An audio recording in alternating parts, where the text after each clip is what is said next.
lights in here? Sound person is... Oh, okay, I'll just do this. Hi! I'm Reggie Carpenter, and I am the MC. I couldn't be happier to MC these two magnificent storytellers. Hey, anybody thirsty? I know, you're wise to my tricks, but there's water over there, costs $1. Where else can you buy $1 water? Of course, people spit in it, but... Oh, gross. Anyway, there's water over there for you, and I wanna prime you for the fabulous stories happening from 6 to 8, tales of mystery and suspense. And then at a little bit after that, we have Naughty Tales right here on this stage, which will be tremendously fun, just really, really fun. And I also want you to know that this is the last year of our beloved Brian Bemmel producing this festival. He's done it for 20 years. He's done a masterful job. Yeah.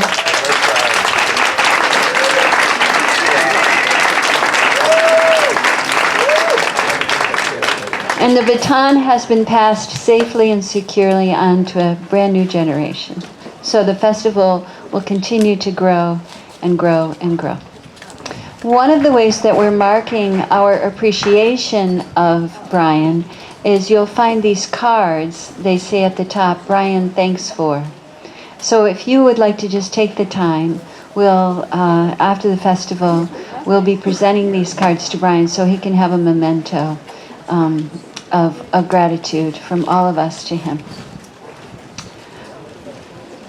Well, some people, yeah, go ahead.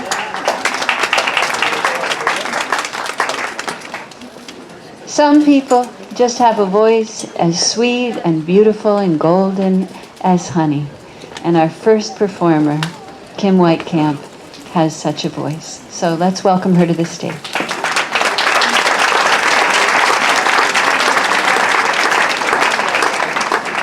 Good afternoon. Hi. Thank you, Bill. Where would you like it, Karen? Right here, sir. That honey sweet voice is just... Good timing. She said that, and he was over there going, ugh. Not kidding. So I'm going to do the first story just sitting down because I have a knee. I used to teach tennis and racquetball. My body's a mess. But anyways, so how are you? I'm so happy. So this set is called Mischief Makers. And so the second story I'm going to tell you is about a mischief maker that I know well. But the first one is a guy I met on the road. So during last year, when we were on an extended holiday, which I thought it was going to be great. I'm like, I'm going to knit. I have a whole courtyard I've wanted to design and landscape myself. And I thought I'm going to do that.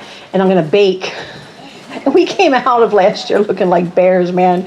He was like, oh my God, what happened? I was like, I don't know. I keep going like this. Who's back there? And but it ended up, I really was jonesing for people. I mean, hardcore. And it took me into my brain of the people that I've met while I'm on the road. The beautiful people that I meet on the road. And this is a story about a mischief maker that I met on the road. So I was at a songwriting camp. And I love just sitting down with random people and saying, hey, what's your story? And this kid was such a hipster. He was so cute. He had the skinny jeans and those cool boots, you know, and he had a beard. And I was like, oh, he's so cool. You know, I'm going to ask him what his story is because it doesn't matter the age. There's a story. So I went over and I said, how are you doing? How are you doing with your exercises for the songwriting courses and things? He's like, I'm doing great. I said, good, good, good. And I said, so tell me your story. And he said, what do you mean? I said, everyone in their life, no matter what age, has mile markers where they go, well, before I, or, you know, I said, so give me your mile marker. What's your story? And I'm going to move a little because I'm Irish and Scandinavian. And that's dangerous. The sun is my enemy. Yes. Yes, I won't burn in front of them, although they might pay more for that. So I said to him, what's your story? And he said, I teach music. I said, great. He said, I've been doing music since I was a kid. My dad and my mom instilled it in me. It was a huge part of our home. And I said, really? I said, I'm surprised you're not doing more than just teaching with music. I said, it's definitely an honorable thing, but why aren't you performing? And he said, well, that's a whole story. And I said, oh, there it is. He said, when I was a little boy, he said, my dad would come home from work, loosen his tie while my mom reheated dinner on the stove, and I would sit at his feet, and he'd tap his foot, and he'd get out his violin and play, and it was beautiful. Even as a child, without a lot of musical understanding, I knew how beautifully he played. And then when I got a little older, I would dance around the room and hug his leg, and he would play and he would laugh, and then he'd go change out of his work clothes, take off that tie, and then we'd have dinner, and usually he'd pull it out again after dinner. He said when my dad wasn't working at work at his 9 to 5, and if he wasn't doing work at home, he had that fiddle in his hand. And he said, when I was around 8, 9, 10, I'd tell all my friends, you should hear my dad. My dad's a musician. And he plays a violin. And he said, I loved it. And I'd be like, Dad, get out the violin and play. Get out the violin and play. When my friends would come over, I'd think it was so cool. Dad, get out the violin and show them how you can play. And my dad would come home from work, and I'd beg him to do that, and he'd loosen his tie, get it out and smile, and tap his foot, and he would play. He said, and then as I turned to the age 11, 12, 13, I began asking my dad, why aren't you playing outside of the house? Well, you wouldn't understand. I'm fine just playing for you and your mother. And he said it kind of irritated me because music was a huge part of what they had me do, and I was becoming a really accomplished guitar player and musician. And he said, I couldn't understand why my dad chose to sit at a desk all day. And it started to irritate me. And it got to the point where instead of asking him to pull out the violin, I would leave the room when he pulled out the violin, and I'd think, man, lame, ridiculous. Comes home and plays here. I'm gone out. And I started playing with people, he said, when I was 13 years old. Bands around town would ask me to sit in. And he said, when I passed 13, I not only was irritated with my dad, but disgusted. What a loser. He said, I remember thinking, what a loser. He'd come home, my mom would be heating up dinner, and I'd leave the house as I heard him start to get the bow ready. He said, it almost turned my stomach. He said, I didn't want to hear him play the violin. And he said, I thought to myself, I am so much wiser than my dad. I am going to do something with the music that I make. He may be happy working a 9 to 5, but you're not going to find me working a 9 to 5 and then just sitting at home playing about what could have and should have been. I'm going to go make it happen. He said, my parents, when I was in the middle of my senior year, I got an offer to actually go on tour with a really well-known band. My parents said absolutely not, but they weren't going to stop me. I told them. I said, I have hardly any more work to do for my senior year. I'm out. And unless they physically restrained me, I was going. And they couldn't physically restrain me. I was gone. And he said, I remember the day. He said, I was in my friend's old pickup truck. I had my guitar in the front seat. My mom's on the sidewalk crying. My dad's arms are crossed. And I pushed away. And I thought, I'm going to do so much more than my old man. And I said, well, you're teaching music. You're not traveling. He said, well, I did travel for a couple years, and he said, then life threw me a hard, curved right. And it changed direction.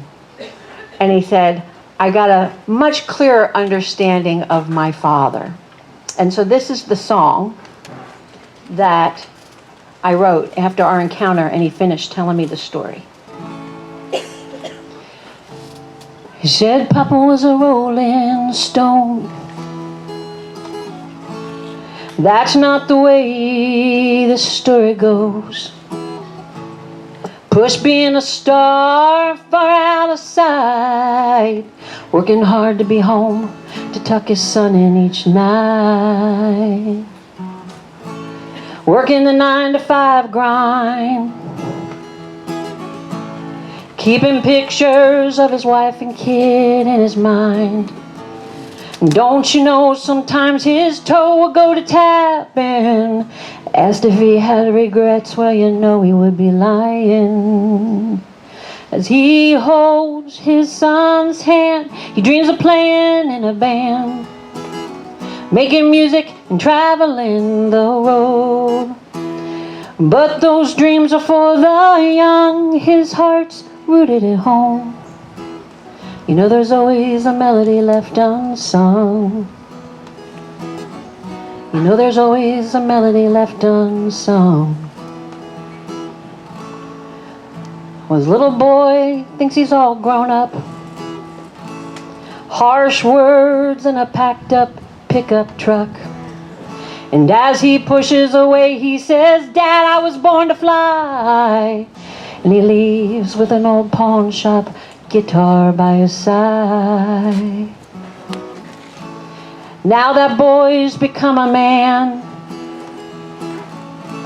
Spent a couple years playing in a rock and roll band. And then life threw him a hard curve ride. Now he works to be home to tuck his son in each night. As he holds his son's hand, he dreams of playing in a band, making music and traveling the road. But those dreams are for the young, his heart's rooted at home. You know there's always a melody left unsung. You know there's always a melody left unsung. As he holds his son's hand, he dreams of playing in a band, making music and traveling the road. But those dreams are for the young, his heart's rooted at home. You know there's always a melody left unsung. You know there's always a melody left. Musical misfit.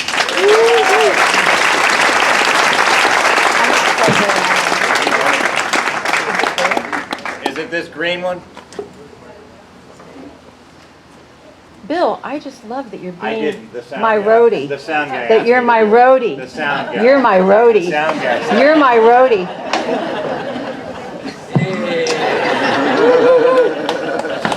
COVID.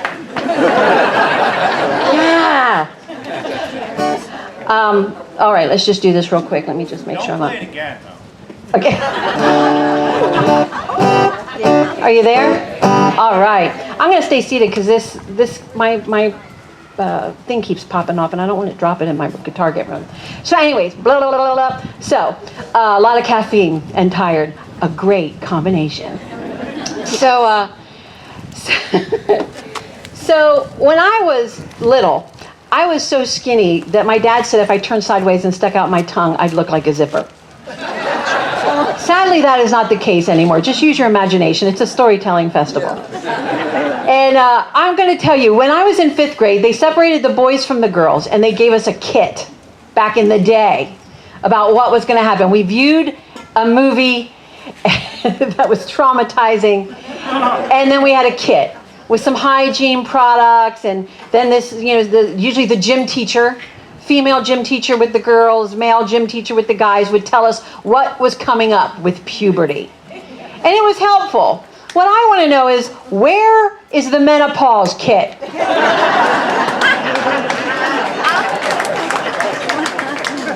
And I know my sisters are in here because I can feel the heat, and it ain't the sun. Nobody prepared me for what was going to happen to me. Now, I have people looking at me right at this second, younger people who I adore, and men, and they're saying, are you seriously going to talk about this? Yes. And you're going to like it. I feel the need to let the younger generation know what the hell they're in for. So, nobody prepared me. First, number one, my long, flowing red hair that I used to be able to just pull right back here, it was so long, has just gotten thinner and thinner and shorter and shorter and shorter because I need an air vent in the back for when the heat explodes out of my body. Nobody prepared me for the thinning hair, and it's gone. I was at my mom's house, and she's like, Kimmy, why are you dyeing your hair? I'm like, I'm not dyeing my hair. She said, but Kimmy, your red hair, it's gone away. And I went and looked in the mirror. I'm like, oh my gosh, it is. And now, years later, it's naturally just blonde, number 462. Nobody prepared me for that. I miss my red hair. It's left. And nobody prepared me for what has happened to my body. First of all, I used to be able to I'm going to drop some pounds, right? And you could just drop some pounds. My friend's getting married. Now it's funerals, but my friend's getting married. There is stages, and we all know this. My friend's getting married. I'm going to drop 15 pounds. You can't. There's no losing weight when you're post-menopause, right? I'm finally on the flip side. My husband closes his eyes, thinks of lettuce, and loses 10 pounds. I want to kill him. It's so not fair. Nobody prepared me for that. Nobody prepared me that my body would start moving into corners like Betty Crocker unbaked cake batter in a pan. Just flowing into places I never even knew, right? Nobody prepared me for the fact that my husband could put his arms around my waist at the end of the day after I've taken my bra off and feel my boobs.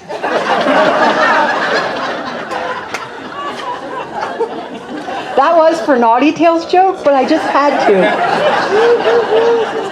Anyways, I think it's funny. And nobody prepared me for that, right? None of this stuff. But here's the worst part. I was in Walhalla, South Carolina. I believe it was there. Actually, Bill, I think, was there. Lenny Ford. It was awesome. And I'm on stage. I'm at the end of my set, and I'm doing Penny Candy Love. And it's this funny story with this sweet thing going on about my parents who would send us to the candy store so that they could have sex, right? And I'm singing this song I wrote. It's like a little jazzy acoustic tune. And I'm playing, and it's a nice pack. There's a balcony. It's pretty packed out. And I'm playing and singing, and I feel this explosion of heat push through every pore of my body. I feel water trickling down my back. And I'm playing, and my glasses are sliding down my nose. And I'm thinking to myself, as I'm playing and singing, I'm having thoughts, which we all do up here. I'm having a heart attack. I think I'm having a heart attack. And I'm playing, and I'm thinking, should I tell somebody I think I'm having? And I'm like, I haven't gotten paid yet. I need to finish this and then die. So I get done, and I'm like, I just need to talk about it because I can't hide it from you. I have pit stains, and I'm suddenly my hair's soaked and flat. And I said, is it hot in here? And some woman in the balcony goes, welcome to the sisterhood. And I'm like, are you freaking serious? In front of 300 strangers? Nobody prepared me for what was going to happen. And here's the thing. So for 15 years, I worked with adjudicated and at-risk youth. And one of the things I always said to the women in that group, I would say, external loveliness cannot compare to external beauty cannot compare to internal loveliness. And it is true.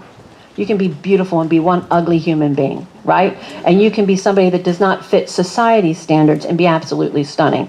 And I said it to them all the time, and yet here I was. Thank you. Hey, hi. I have a person, I thought it was my mom. And just because she clapped. I was like, oh, Mom? No. And I used to tell them that, external beauty cannot compare to internal loveliness. And then here I was. I found myself during this time of going into menopause completely second-guessing myself. I found myself in aisles looking at potted creams, looking at the magazines by my daughter's toilet. She's stunning. All the magazines, and then looking and thinking, how can I get my hair back? How can I get that skin back? Oh my God, look at her stomach. My stomach looked like that when I was 7. Just how can I get it back? And just down, going against everything that I had taught for those 15 years. And I thought to myself one day, what are you doing? Why are you doing this to yourself? Constantly just thinking negative thoughts about yourself because I'm losing my identity. There's an invisible point, and women, hear me well. There's a point where you're cute because you're a kid, and then you're going to be beautiful, and then you're going to be motivated, and then you'll be invisible. Ladies, do you hear it? Yes. It is bizarre. You are invisible because you're no longer on a career trajectory, real hardcore, so everybody's not just like, wow. And you've lost some of that youthful beauty, but you're not old enough to be adorable. Right? And so I was in that space of who am I? Who am I? I don't know who I am. And I had a hardcore talk with myself one day because I was at the store buying more products, which I thought, my husband the other day is like, why are there 14 bottles of stuff in the shower? And I said, because I believe their promises. I said, it's like dating. And he said, why don't you get rid of them if they don't work? I said, because that's just the way I am in relationships. I have hope. I haven't used that bottle of stuff in a year. Maybe this time it will fluff my hair out to the size of Texas. And I was in this store looking at stuff, and I stopped, and I'm like, what are you doing? You've spent a lot of money on crap, and you don't look any different. And I had a real come to Jesus with myself, and I'm like, you need to stop. You are going against everything you've taught your daughters, everything you've taught all of those women that have come through your youth centers. And I thought, I need to just rest on the fact that I'm successful. Now, let me explain what I mean by that. I don't mean success as in a job title, right? We know what did Donald get as a wooden toy? We know some real jackasses with job titles, right? And I don't mean success as far as money, because after my divorce, I was poor because I left with nothing. I didn't want anything. I left a 5-bedroom house. I left everything. I took pottery, family photos, my antique books I collect, my musical instruments and clothing. I didn't want anything. I lived on granola, black coffee in the windowless basement of a folk musician. It was honestly the best time of my whole life. I have been poor and I have had much. I'm not talking that. What I'm talking about is, as I sat there and said to myself, I'm talking about success. Kim, wake up. Your kids like you. Not love me. They love me. They like me. And I don't even like them all the time. They call me and they're like, Mom, I got tickets to Coldplay. I'm going to fly up. We're going to go together. What? Mom, come on down. Spend the week with me, please. My daughter, for her birthday, flew me to her house for 4 days. No, I'm not doing that for my mother. I try and fly her, for my birthday, I'll fly her further away.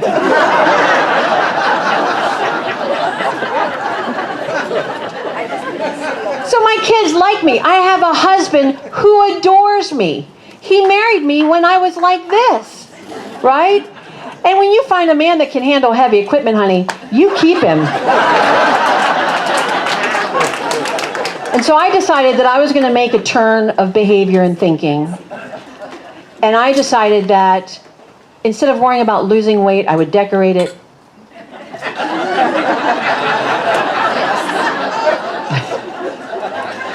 And I decided to do things like I started kayaking. I have a Red Perception kayak. I love to kayak. I don't know what it is. I can row like a beast. I have trouble walking, but boy, can I row. And when I kayak with my friends, there's 6 of us. Danny, my husband, can't do it. He has no center core. It's hilarious because he's an ox, and I've seen him lift 700-pound doors on his back because he does historic restoration, but he can't. If he's in a kayak, he's upside down.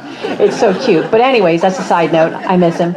And everyone wants me to be their partner because we try and go out in twos in case somebody gets into trouble. And they all want to be my partner because when this beautiful bum goes in that kayak, it creates an airtight seal. And they all want to use me to put their iPhones and food underneath. Well, it was when I was having this difficult time and working through all of these thoughts that my grandson Josiah was over. And I said, Josiah, come here and sit on Nana's lap. And he said, Nana. He said, I'm not a baby anymore. And I said, I know that. I said, but you're getting so tall. Soon I won't be able to hold you anymore. Excuse me. I always worry when I take a drink of water on stage, it's all going to come out. You know how that happens? It's like, because that's what would happen to me, Lucille Ball. So I said, come on, you're getting so tall. I won't be able to hold you soon. Let me hold you. And he's like, Nan. I'm like, come on. And I put him in my lap, and he laid back in the crook of my arm, and I started to rub his cheek, and I said, you're my sweet cakes, baby. You know that? And he's like, I know, Nana. And then soon he fell asleep. his eyes getting heavy, his weight dropped into me, and then all of a sudden his eyes fluttered open. And I said, hey, and he said, Nana, your lap is perfect. For a few bucks in the back, I'll show it to you. It's a hard time for storytellers right now. We gotta do what we gotta do. Anyways, just give you a little taste of what's coming tonight. And I thought about that, and I said, I mean, just out of the mouth of babes, what I needed to hear at that moment, I put him on the couch. I said, don't move, I'm not done with you. And I'm like, my lap is perfect. And I walked down the hall, I sat down at my desk, pulled out my left-hand drawer, and I got out my will.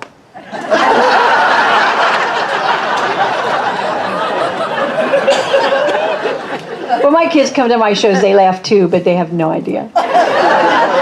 It's just not a joke, kids. And I sat there as I held them, and I began to think, there's things that I hear that pluck my spirit. I call it a plucking of the spirit. When I teach writing workshops, I'm like, not only watch for the aesthetic beauty of life that is in front of us at all times, like the lights wrapped around the poles to the right, just the stunning warm glow in the midst of your beauty, but also the plucking of the spirit of things that you shouldn't toss away, that things people say or do. And it plucked my spirit, and I began to think about the laps that had held me over the years. The first lap I thought of was my mama's lap. My mama was so little, she was about 5 foot tall, 95 pounds. We nicknamed her Cricket. And sitting on her lap was like sitting on a futon. It's every bone and bar. You felt everything that held her together, right? She was so small. One time we were leaving for church. I grew up in Amish country, extremely conservative, Lancaster, PA, with my family. And we were headed to church, and we were going onto the driveway to get into the car. And my mom was in front of me, and she caught her foot on the edge of the blacktop of the driveway and went falling forward in what was going to be a full face plant. And I reached out and grabbed her by the back of the dress, lifted her back up. That's how small she was. I was 6. But I didn't seek out my mom's lap because it was comfortable. I sought it out because it was comforting. And as a child, I could get into that bony, thin lap, and I would feel strength emanating from her body. And she would speak things into my ear that lifted my soul, gave me worth. And now that she's thin like lace with crepe paper skin, and when I hold her, I feel the hollowness inside of her, the darkness of what's to come. I feel it. And I cannot even squeeze much for fear I break and set it forth on wings. And still I feel her strength. And in front of my eyes, as she holds me, that small, aged woman, I see the things that she did, like pulling us through my dad's cancer, pulling us through the loss of a child, pulling us out of farming poverty into owning businesses and giving my dad great success, pulling us through heartache and joy on the back of that small woman. It's my mama's lap. And then there's my dad's lap, 2 very different memories from my father. My dad worked at the Arco station. He bought 2 of them. It was the key to our financial freedom. Back when gas was 47 cents a gallon. Let's have a moment of silence. And he would call from the Arco station and say, Leanie, I'm on my way home. This is early 70s. And she'd go, okay, Spike. And she'd hang up the phone. She'd go in. She'd put on a house gown. It was lavender plaid with eyelet lace. She'd brush her long brunette hair and put a rhinestone bobby pin in, and then pull out a lipstick sample from Avon. My aunt sold it, and she got all the samples. And she'd dab, dab, swipe, pucker, rub. And then she'd go out and stand at the stove reheating the food from dinner because there was no microwave. And she'd reheat it, and my dad would come in singing completely off key. Hey, good looking. He would sing well. Hey, good looking. What you got cooking for me? And I would be sitting under the bar in the kitchen, and he'd walk up and he'd potch her on the bum and he'd say, Leanie, and she'd say, Spike, stop it. The kids are watching. And he'd say, Leanie, but you look good. And I'd pop out and say, she did not look like that 10 minutes ago. And then my dad would take me into the den. Remember the paneling in the den matched the paneling on the station wagon? And my dad would take me into the den. He'd be like, come here. And my dad was not a uber affectionate man, but he would put me on the edge of his knee and he'd rock in the chair real fast. You're my sunshine, my only sunshine. You make me happy, but skies are gray. And then he'd push me off and say, you know I love you. And I'm like, oh. It was awkward. And then he'd say, do you have a goal? A goal is just a dream pulled to earth. And I'm like, I'm in 4th grade. I don't want to eat paste this week. I don't know. And that was my dad's lap. Oh, one of my favorite things he'd always say to me, he'd push me off and go, Kimmy, remember, and then you'd get some wisdom. This one, take care of the pennies and the dollars will take care of themselves. Man, I love that one, right? Or he would, at dinner time, he'd go around, and when the dessert was put down, which was usually canned peaches, we weren't allowed to have any till he took a bite out of each of ours. And then he'd say, that's the government. That's my dad's lap. Sweet memories. And then there are the memories of him asking me to lay over his lap so a swat could be administered, and it's too late for me. Don't judge him. It's too late. And but I have grand memories of my father's lap, you know. And then there are the laps that we try and stay out of. My Aunt Louise was a broad woman with arms that swung and undulated. Release the Kraken! Ladies, let the flaps fly. I'm starting a hashtag, let the flaps fly. How long did I hide them in embarrassment? Now I'm like, release them. My Aunt Louise had hardcore flaps that hung off of her arms. She wore silk muumuus. She was a broad woman. And she would stand at 2 stoves that she had in her kitchen and she'd stir the pots. And I would get up under her as sweat trickled down those arm flaps and I'd lift them up and squeeze them. And she'd take the spoon out and give it a knock and then thwack at me as I ran away and go, go on, get out of here, girl. I loved her. Her laugh was as big as she was. And when she sat down, you tried to stay away because if you were in arm's reach, she'd grab you and you didn't go on her lap, you went into her lap. And folds of flesh would surround you, and her bosom would wrap around your neck. And your brothers and sisters and cousins would stop playing and say, keep your head up! Breathe! And you'd lift your head up and lift your head up until you could breathe, and you were molded in that woman like a grape from a can of fruit cocktail on a red Jell-O mold on a Baptist potluck table. But you put up with it because she was going to give you a warm snickerdoodle cookie she just made. Pops of crystallized sugar on the top, crispy edge, soft in the middle. Crumbs would tumble and she'd touch your cheek and say, you're my sweet cakes, baby, you know that? Or she'd pin a cheap brooch that she got at the Green Dragon flea market for a nickel or a dime, half the rhinestones missing, the remaining ones murky, the back pin rusted, and you felt like a queen.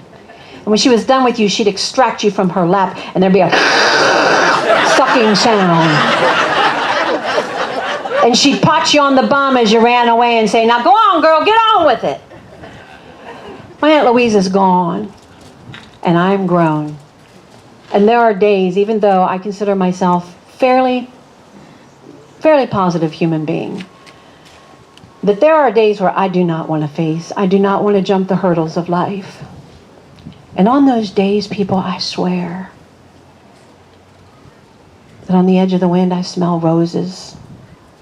Her rose de toilette, riding the wind as it embedded itself in my clothing. As a child, I smelled the same smell, and I could hear her saying, go on, girl, get on with it, get on with it. And then there are laps we wish we sat in. My report card, last lap, came in butterscotch-colored envelopes. The report cards themselves were Easter egg, yellow, green, and blue. I loved my report card not because of the grades, which were always average, because I had other things to do. It's not that I wasn't smart, I just didn't care. I wanted to entertain. And on the back, it always said, if Kimmy wouldn't talk so much. Handwritten, right? This one I really hated. It was the first review of my work. If Kimberly would entertain her work as much as she tries to entertain the class. I didn't like that one. That was hardcore, right? That was like Siskel and Ebert crap. You know, so I would go home, my mom would look at my report card, shake her head, and she always wrote the same thing on it. We've tried everything.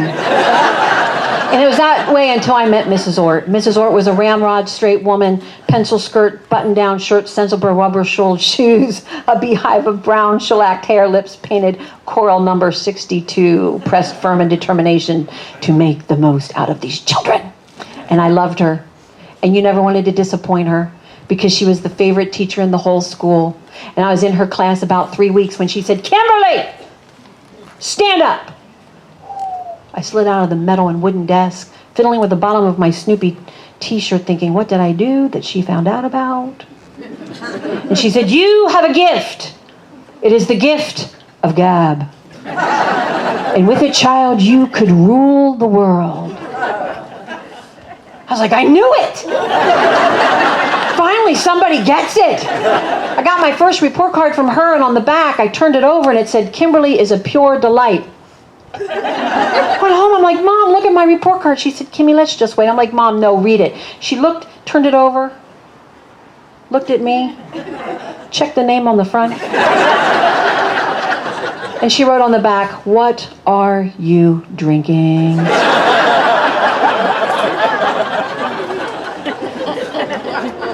But from that day forward, Mrs. Ort and my mother talked, and they made a plan. My mother still tells me to this day that Mrs. Ort used terms like "she'll fall through the cracks." My mom told me, she said, "There are no tests within these four walls that can judge the gifts and talents that Kimmy has." She changed my life. I visited her every year till I graduated. After I graduated, I became a radio disc jockey on a 3-state morning show. I called her every Teacher's Day, Appreciation Day of the year, and put her on the air. I stayed in touch with her till she died. And if I could go back, in hindsight, knowing what I know now, I would get at the end of the line of kids as they went out the double metal door, and I would lag behind when no one was around, because to do anything like this in 5th grade was socially destructive. But I would get in that room with her alone, just me and her, and if I could go back, I would get on her lap, throw my arms around her, and say, "Thank you, thank you, thank you for teaching me that I do not belong in anybody's box." It's an interesting thing. For centuries, man has tried to replicate the perfection of the lap, and we have failed. There is no chair whose arms will wrap around you and speak hope to your spirit. There's no couch with perfectly placed pillows of love that echo the heartbeat. Nothing like that. There's no settee that'll push back a wisp of hair, dry a tear, and kiss you on the crown. The first throne of kings was a lap. The first seat of dignitaries and presidents was a lap. The first creative thoughts of poets, teachers, truck drivers, burger flippers, neuroscientists happened in a lap. I looked at my grandson and I said, "Baby, that is the sweetest thing that anyone has ever said to me." And I sang to him.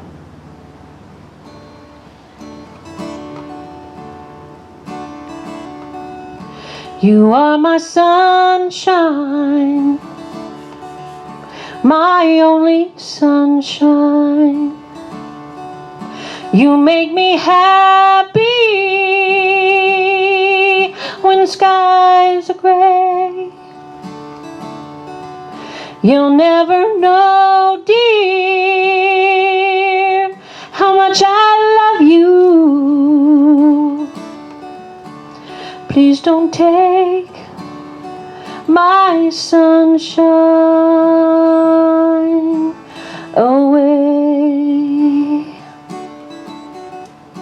The other night, dear, as I lay sleeping, I dreamt I held you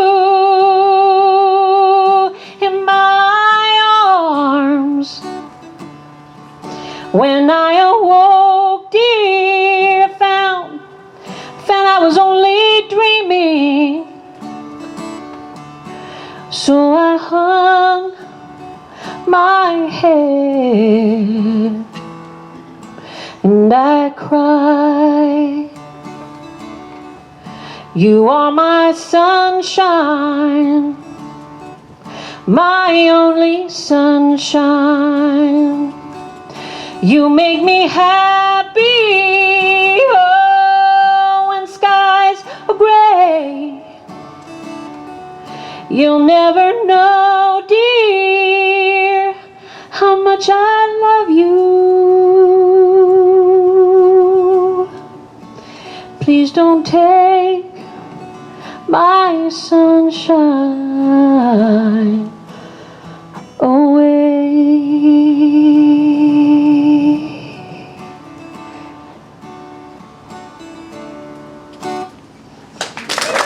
Thank you for having me.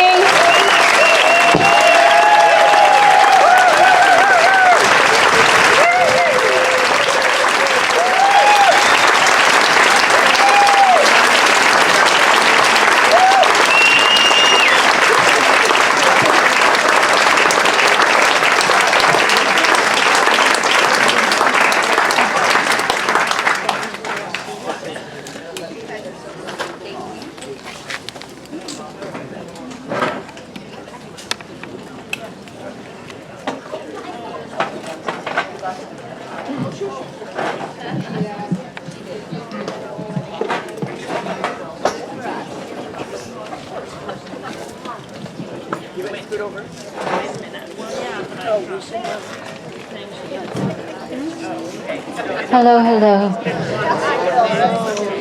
Wasn't that something? Yes. She is so magnificent.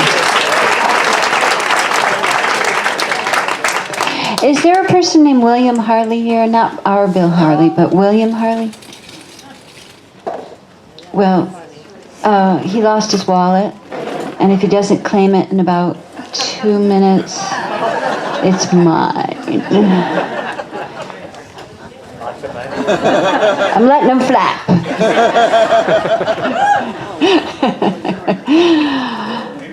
Hey, what? What? He's claiming his wallet.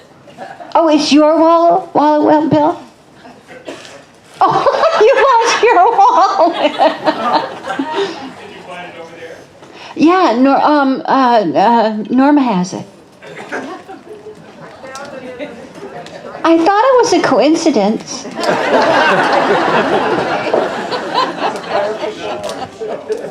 No, actually, he is asking me that. We didn't plan that. Yeah, it's not part of the show because it's my turn.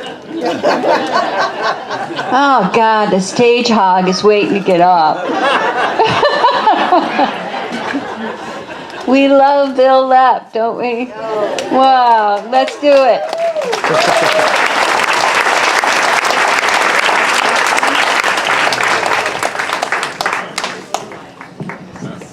People ask me all the time how I learned to tell stories or how I got into storytelling. Well, I grew up in a family where the truth was fluid. It was always up to the listener to decide what was true.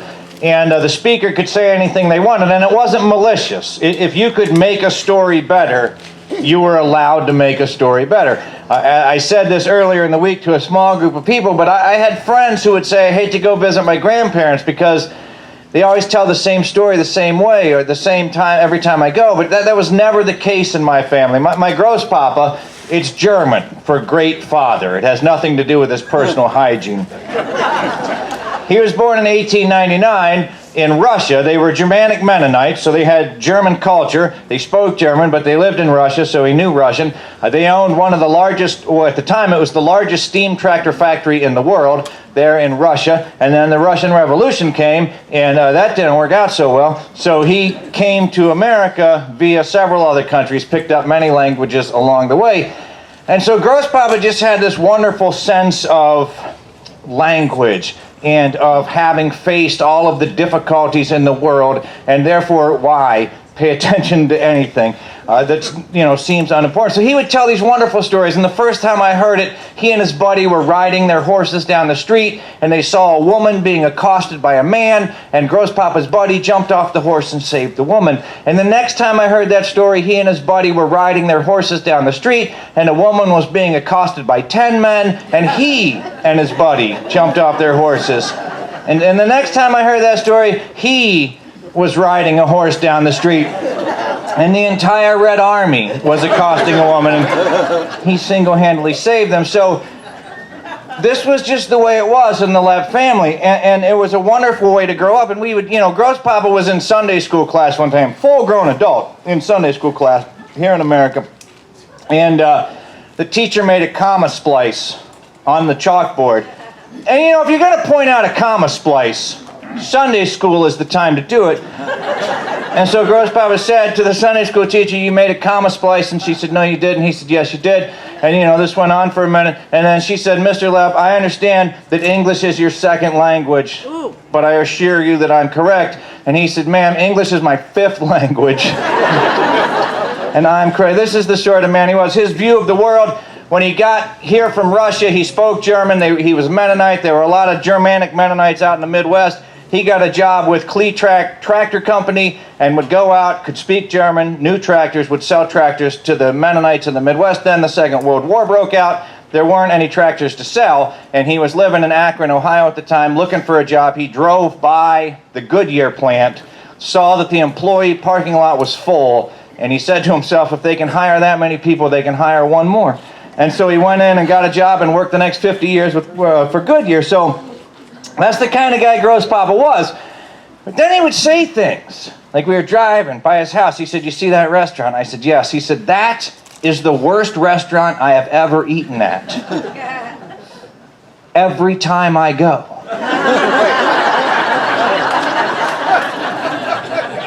And he told me one time, he said, "The ice cream trucks only play music when they're out of ice cream." So this is the world that I grew up in, and then I married into a family that is very similar to mine. My father-in-law worked for the Forest Service for, 50, 60 years. I wasn't really sure how long. And we were at his funeral, and somebody asked me, "How long did your father-in-law work for the Forest Service?" No, that's not what they asked me. They said, "How old was your father-in-law when he died?" And I said, "I don't know. But once everybody leaves, we're going to cut him in half and count the rings." Totally acceptable in that family. And my mother-in-law, she thought she had this thing in her head where she thought she was interesting. Like she thought that she was diverse. She grew up poor and white in the South, and she thought that she was part Native American and part African American and part white, but she thought she had this really interesting genetic background, so she really wanted to get one of those DNA tests. And I told her, I said, "Don't, Paulette, don't, you're going to find out that it's not as exciting." No, she was adamant. So she got one of my sister-in-law got the test for her for Christmas, and she took it, and she was so disappointed. She found out, no offense to anyone in this audience, but she found out that she is 97.8% Northern European. And again, no offense, but there's nothing worse than 97.8 Northern European. And she said, I really thought that I was interesting. And I said, "Well, Paulette, you're pretty old. Maybe you had ethnic leak."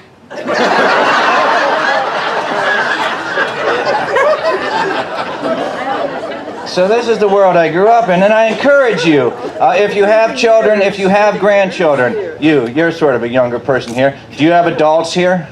In this, are they your parents' adults, or they oversee you? Do they lie to you? As far as you know, no. Our neighbor down the street, his name is Ruben. That's all you need to know about him.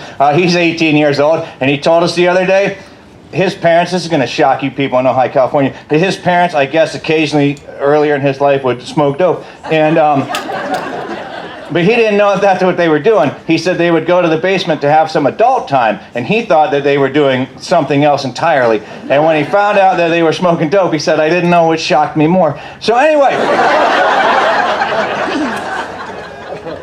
you need to be lying to your children or your grandchildren. You're doing them a disservice if you're not. Let me explain that. My buddy Andy off at Irwin, he's been out here before. He has his Aunt Marguerite. And when Andy was a little kid, he went and he captured a bunch of tadpoles and he put them in a jar on his front porch, and he would come home from school every day and he would watch his tadpole jar. And his Aunt Marguerite came over and she said, "What are you doing?" And he said, "I'm watching my tadpoles." She said, "Why?" He said, "I'm waiting for them to turn into frogs." And she said, "How long is that going to take?" And he said, "I don't know." And she said, "Do you know how you can speed that process up?" And he said, "No." And she said, "What do tadpoles have that frogs don't?" And he said, "Tail." And she said, "What do frogs have that tadpoles don't?" And he said, "Legs." And she said, "That's right. If you push the tail in, the legs will pop out." Now, it doesn't do the tadpole a bit of good, but it forces the child to get out there and explore nature on their own. So please, please lie to your children. Now, all of that said, when I was a little kid, I was bad at everything. First of all, I was little. You're going to find this hard to believe, but when I was a little kid, I was really skinny. And my dad told me that if I stuck out my tongue, I would look like a zipper.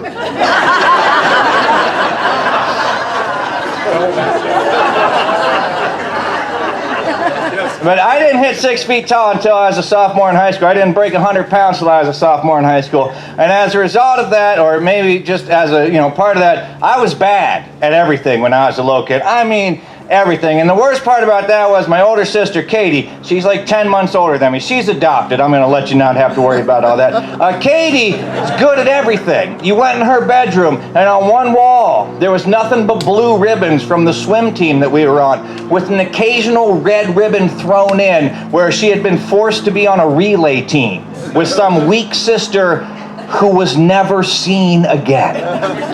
And then on another wall in Katie's room, there was nothing but trophies. And they weren't "thank you, your parents paid $25 for being on the team" trophies. They were most runs batted in, most baskets scored. And when you went in my room, there were like 3 ribbons on the wall, and they were pink.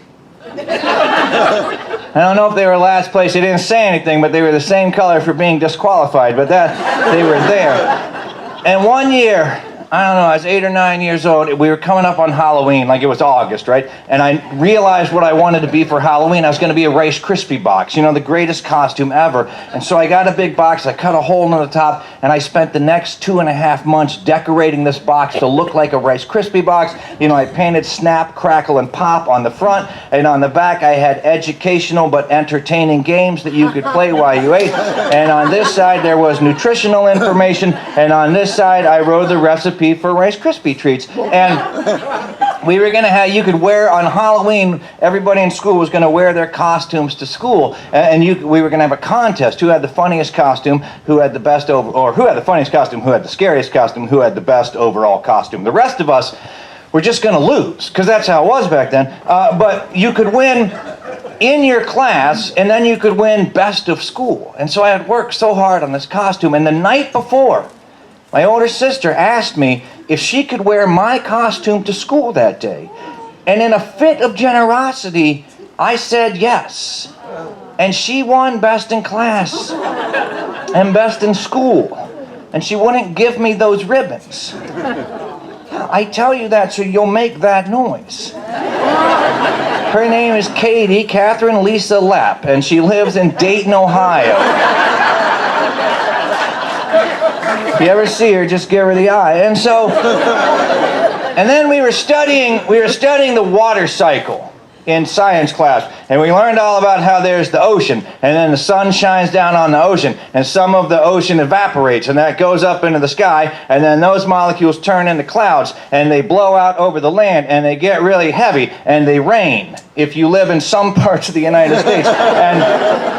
And then the rain goes into creeks, and the creeks go into oceans, or the creeks go into the rivers, and the rivers flow back into the ocean, and that refills the ocean. And so when it came time for the science fair in our class, I decided I was going to do my science fair on the water cycle. And so I got a turkey roaster, and I filled that half full of water, and I got a terrarium, which is a fancy word for an upside-down fish tank, and I put that over the turkey roaster. I had a little rack like this, and I put a hairdryer in that, pointed into the water in the turkey roaster, and then I made an undersea diorama, and I got my little 3x5 index cards with my notes on them. And what was going to happen was I turned the hairdryer on and it would blow into the water, and some of that water would evaporate and it would hit the top of the terrarium. And then I would give my report, and I would bump the table, and the condensed water would fall like rain. That's the water cycle. Yeah, thank you very much. And so, it didn't turn out. Okay, I don't want to give it away. So I read my report, the judges came over, and I read my report, and I bumped the table, and the hair dryer, yeah. And the lights went out. And the entire county, and I didn't win. I didn't win. And so, I would start to feel bad about myself. And I would go in my room at night and I would cry. Now, I am the last of 5 children. I don't know if you are the last of a long line of children, but if you are, you know that by that point, your parents just don't care that much anymore. My parents were like, Paul, Kevin, Katie, Tammy, Deacon. Deacon was the dog. Before they got to my name. And they were sort of like, well, you know, we tried everything with these 4, nothing worked. Let them figure it out on his own. Can't do any worse than we did. No, that's not true. My mother is a very loving person. So she would come in my room. I would get to feeling bad about myself. And she would come in my room. And she would say, what's wrong? And I would say, I'm not good at anything. Oh, now you can't see me. I'm sorry. She would say, what's wrong? And I would say, you know, I'm not good at anything. I'm little. I'm not good at sports. I'm not good at anything. You know, I'm never going to change the world. You know, I don't know why my focus, when I was 8 years old, was on changing the world. But that's what I was hung up on. And she would give me this speech. And she would say, you know what? Most people who changed the world didn't mean to change the world. She said most people who changed the world did not set out to change the world. They were trying to fix or do one little thing. Just follow their dream along or just fix one small thing, and that caused other things to happen. She said, you know, like Rosa Parks wasn't necessarily trying to change the world, or Martin Luther. He just wanted to fix these, you know, couple of things that were wrong with the Catholic Church. He didn't mean to start Protestantism. He was trying to fix Catholicism. And, you know, like Chuck Yeager. I'm from West Virginia, so he always works into the conversation. He just wanted to be the fastest test pilot in the world. He didn't mean to break the speed. Well, he did mean to break it, but it's not like Neil Armstrong just wanted to be he just wanted to be an astronaut. Didn't necessarily set out to be the first man on the moon. You know, she would say like Harvey Milk or Freddie Mercury. I promise you my mother did not say Harvey Milk or Freddie Mercury, but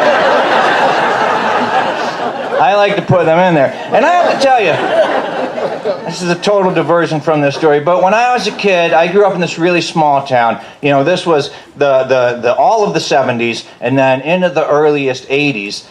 Remember, and most of you I can tell do, we didn't have, there was just radio. If you wanted to hear a song, you either had to own the album or you had to wait for it to come on the radio. And I lived in we didn't have a record store in our town. And so I would listen to the radio and I would hear these artists that I like. And if you were really lucky, you had a cassette recorder on that radio. And you could put the cassette and then hit record. And maybe when you came home from school, your favorite album or your favorite song would have played. And it was long distance. I'm not even going to explain what that is, young people. To call in to make a request. So you were just at the mercy of the DJ to hear your songs. And here I was, this little kid in this little town. I mean, we were white. I'm not making excuses for it. I'm not apologizing, but we were a white, pretty conservative, pretty Christian little world there. And the rock and roll would come on my radio. My parents didn't know I was listening to it. And I didn't know what any of these people looked like. I had never seen an album cover. I went to the library and asked the librarian if she would order a subscription to Rolling Stone magazine so I could see something about rock and roll. She called the Nazarene minister.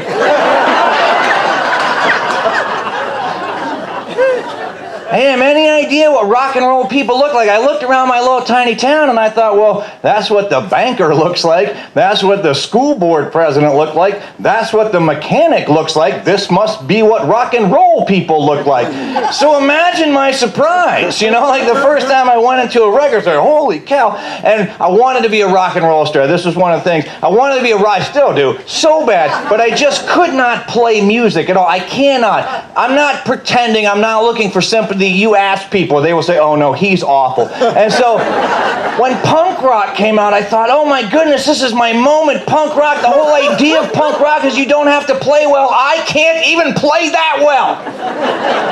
It's crushing. And then, I don't even know how it happened, but I ran in on the radio. They must have played Major Tom. I think it was Major Tom was the first David Bowie song I ever heard.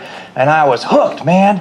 But I didn't know what a David Bowie was except to hear him. And then in 1981, MTV came out. And the first Bowie video I saw was Ashes to Ashes. And I don't know if you know this video, but it is this freaky black and white video. He's walking around in an acid trip wearing a French clown costume. And I was like, I am so in love. I mean, it was beautiful. And then 2 years later, there was Live Aid. And, who doesn't remember Queen at Live Aid? This is the first time I'd ever seen Freddie Mercury in those pants with the rainbow stripes on the side and the tank top. And this was back in the 80s when it didn't matter if you had muscles. You could just be standing there and you were a man, and that's all that mattered. And he had the microphone. Oh my gosh, who can forget? And who followed him? Who followed Queen at that concert? Who is the only person that could put Bowie? Right. So I was in love with Bowie. I got a little bit older. And I started hearing other people love Bowie. And I always hear people say, I love David Bowie so much. Because when, Bowie, if you don't know, Bowie's persona changes all the time. And he's androgynous, and he's this, he's that, he's everything. And people say, David Bowie gave me the freedom to be who I knew I always was. And I think that's great. But it's the opposite for me. I was this little bland, skinny white kid in the middle of nowhere, West Virginia. David Bowie showed me that I could be anybody I wanted to be. And you're like, wow, that's great. And that's what you chose?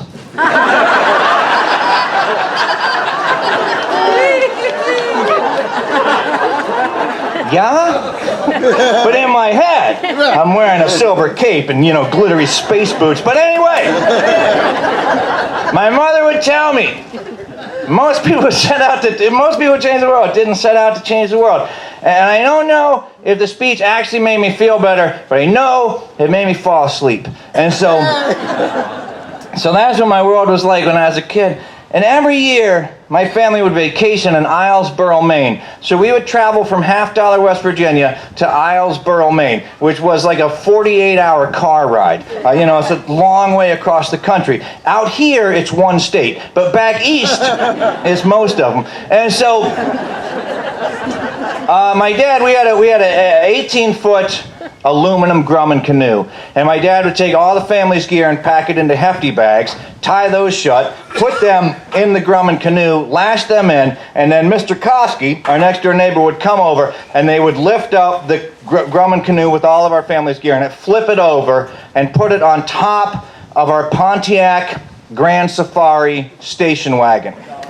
Now, young people, you're just going to get picked on because you're right there. I'll pick on this one too.